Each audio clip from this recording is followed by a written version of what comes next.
questions? Il y aura peut-être des questions.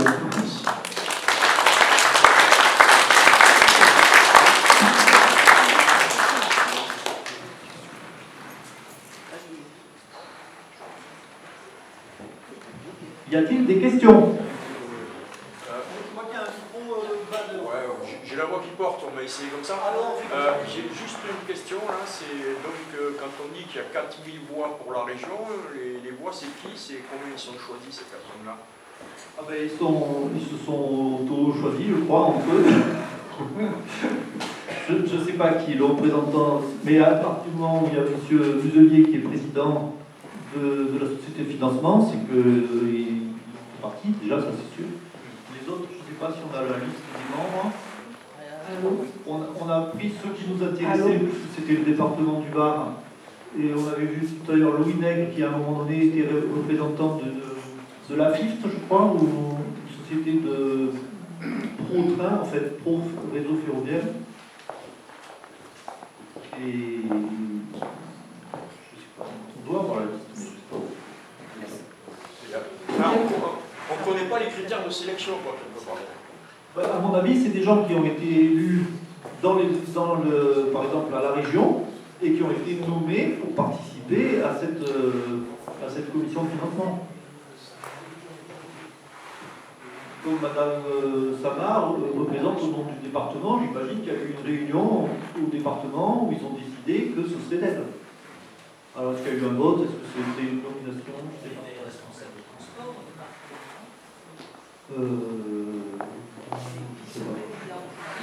Quelqu'un veut poser une question avec un micro?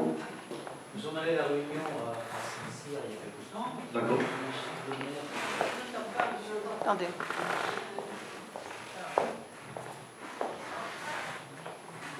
Bonjour. Nous sommes allés à Saint-Cyr-sur-Mer à une réunion organisée par la commune, par le maire, auquel il fallait surtout pas poser de questions ou y faire. Sinon, c'était venez dans mon bureau, je vous expliquerai.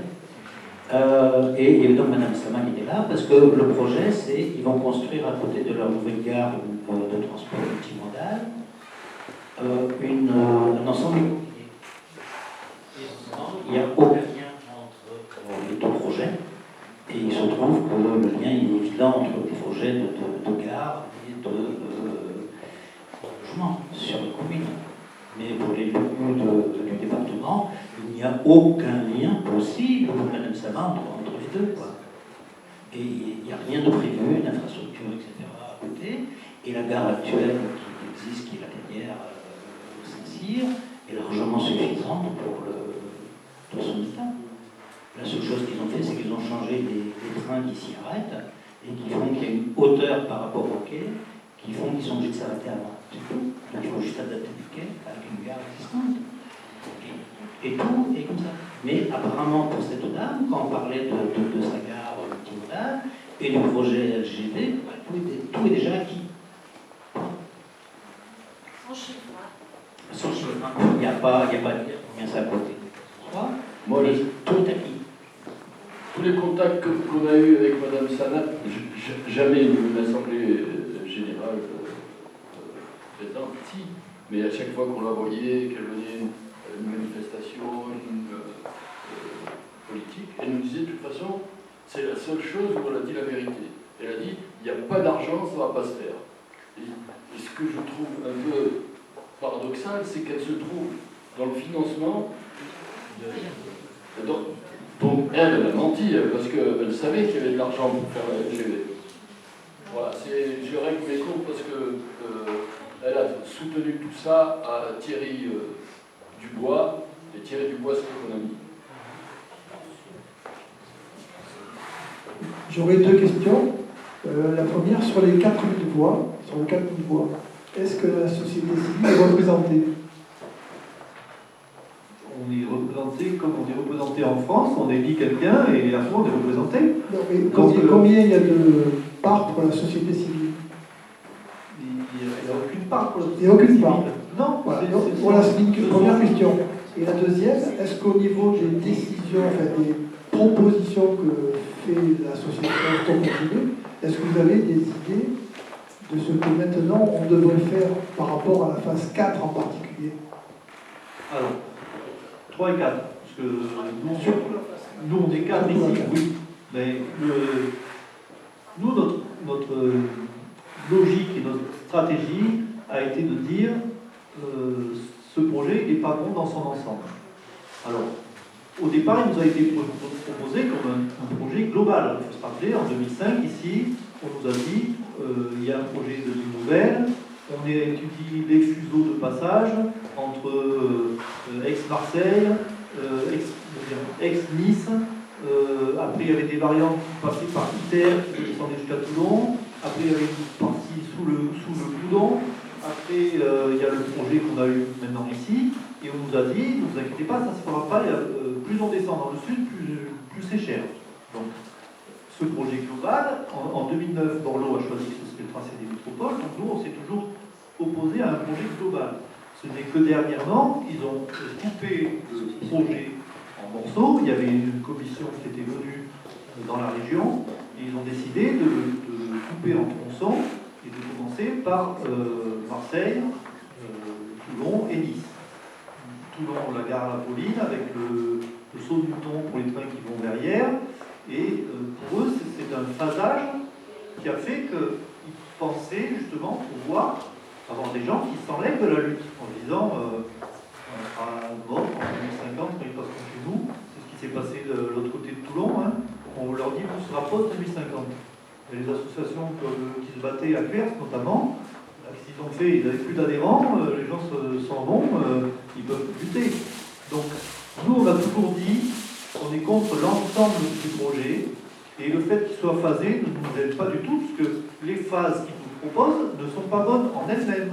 C'est-à-dire que quand je vous dis que le tunnel de Marseille c'est 8 km, c'est 1 million de tonnes de CO2, c'est 1 million de tonnes de gravat. La carrière du Bossé, du plan du Castellet est notée dans leur carrière possible pour déplacer les gravats d'extrait. Ça veut dire qu'il y aura des norias de camions qui vont amener les gravats ici, et le NOS. Donc tout ça fait que dès la phase 2, on est contre. Alors si on veut attendre de se dire qu'est-ce qu'on fera contre la phase 4, nous, ça n'a jamais été notre approche. Parce que quand ce sera commencé, chaque année on fera une année, nous on sera un peu épuisés, on aura fait des recours juridiques pour essayer de stopper, et après, quand ils auront les engins qui vont commencer à creuser là-dessus, vous ne pourrez rien faire. Ils vous diront, mais on a déjà... Je revois des archives de l'INA, de l'autoroute à Toulon, on a déjà tellement mis d'argent dans les études que maintenant il faut le faire, hein, ça suffit. Et puis vous avez un préfet, un ministre qui arrive, qui tape du poing sur la table en disant il n'y a pas le choix. Voilà comment ça se passe. Alors après, si on veut faire Notre-Dame-des-Landes, aller habiter dans un arbre et le bloquer comme ça, je dis libre aux générations futures. Ce ne sera pas nous. Ce n'est pas notre approche. Ce que je veux dire, c'est que les phases 1 et 2, elles sont engagées. Elles sont engagées. Il y a des travaux en cours. Oui, mais les recours ne sont pas épuisés. Comment revenir en arrière? Les travaux qui sont commencés, ce sont des travaux de surface à Marseille. Au niveau de Saint-Cyr, il y a aussi des travaux en cours. Oui, moi la question que je me pose, c'est à partir du moment où les phases 1 et 2 sont engagées, que ça va être très difficile de revenir dessus, comment on peut faire pour éviter au maximum la phase 4, voire modifier la phase 3. C'est ça la question. 3 et 4, c'est la même chose. Et oui, si on fait d'un côté, à un moment donné, il va falloir faire l'autre. C'est pour ça qu'on a fait la phase 1 et la phase 2. Ils ont fait la phase 1 et la phase 2 pour pouvoir réunir tout le monde. Mais c'est stratégique.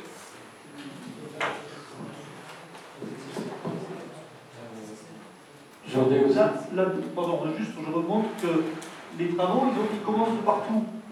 Donc effectivement, vous pouvez dire que pour ce qui vous gêne, ce sera le tronçon, la 4. Là. Mais pour eux, c'est un projet global. Pourquoi ils arrêteraient à la 4? Pourquoi? Parce que vous allez vous trouver un argument contre la 4, ils s'arrêteraient.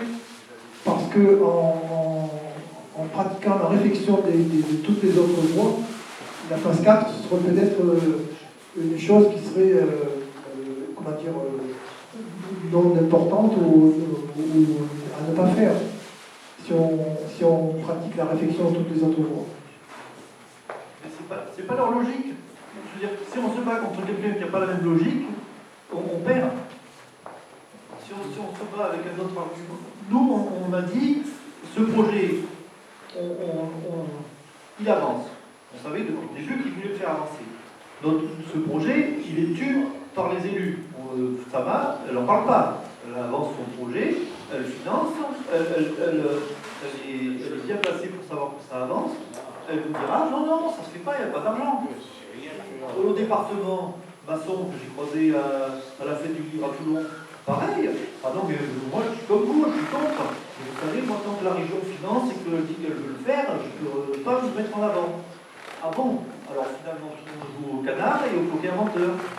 Donc vous avez en face de vous des élus qu'il faut secouer, avec lesquels il faut argumenter, il faut les enquiquiner, il faut leur montrer qu'on sait ce qu'ils font, et surtout, il ne faudrait pas les réélire. Parce que le système représentatif, une fois qu'ils sont élus, ils disent « j'ai été élu, alors je fais comme je veux ». Oui. Par rapport au recours en cour administratif d'appel, est-ce qu'on pourrait nous dire c'est la logique d'un pardon d'honneur ou vous avez quelque espoir de gagner un appel? Comme je l'ai dit tout à l'heure, il y a des arguments que l'on a développés qui n'ont pas été entendus par le juge de première instance. Peut-être que le juge de deuxième instance aura une oreille plus attentive, je ne sais pas. La justice en France, c'est ça. Vous pouvez avoir de bons arguments s'ils ne sont pas entendus, parce que le dossier SNCF, il est comme ça, le nôtre, il est comme ça. Donc peut-être que le juge s'est dit, je ne vais pas me mettre en porte-à-faux. Claude nous disait qu'il avait peur d'être nommé à Nouméa. Je ne sais pas, je ne connais pas... C'est pas Nouméa, c'est... Cayenne. Les 20%, notre avocat a présenté le budget, il a dit il manque 20%. Moi, j'étais en face du juge, il a fait. On a gagné, aucun problème. Toutes les mimiques du juge, je disais, il a acquiescé chaque fois qu'on donnait la vérité. Ça nous coûte 1500 balles et il nous dit. Parce qu'on nous dit, aujourd'hui, si on fait notre nouvelle, il y aura 60% de véhicules en moins et les gens prendront le... Mais ouais, mais c'est du pipeau. Mais on demande de justifier. Nous, alors, on ne demande pas de justifier. Voilà. Et le juge a même questionné l'avocate, donc SNCF Réseau. Il a dit, vous me confirmez qu'il manque les 10%? Et l'avocate... Elle a avoué. Elle a avoué qu'il n'y avait pas le budget. Donc, à un moment donné, il faut juste avoir un juge qui peut dire le vrai. Voilà. Donc, on a des arguments, on les défend. C'est sûr que s'il y avait eu 3000 personnes dans la rue pour dire on est contre, on aurait fait plus de poids. Mais voilà, depuis 15 ans, on essaye, dans cette logique, ce que je disais tout à l'heure, d'informer les gens. Parce que si on ne les informe pas alors que les élus leur disent rien, les gens ne savent rien. Mais si on a des gens qui ne sont pas informés, et comment lutter? Donc notre logique est d'informer, de faire passer le message, que vous soyez les relais. Et c'est pour ça tout à l'heure je parlais des réseaux sociaux. Et bien, sur les réseaux sociaux, il faut aller les questionner. Moi je leur envoie des questions, alors ils ne répondent pas. Oui, mais il y a bien quelqu'un qui les lit à un moment donné, même leurs partisans qui sont là en train de regarder le réseau social et au lieu de se dire ah oui, tiens, mon copain il a dit que c'était super, tout ça. Ah tiens, celui-là, qu'est-ce qu'il dit? Il a suivi 3,7 milliards. Ah oui, ben, il n'a pas tort. Et ça, si tout le monde le faisait, ben, peut-être que ça ferait vous de même aussi.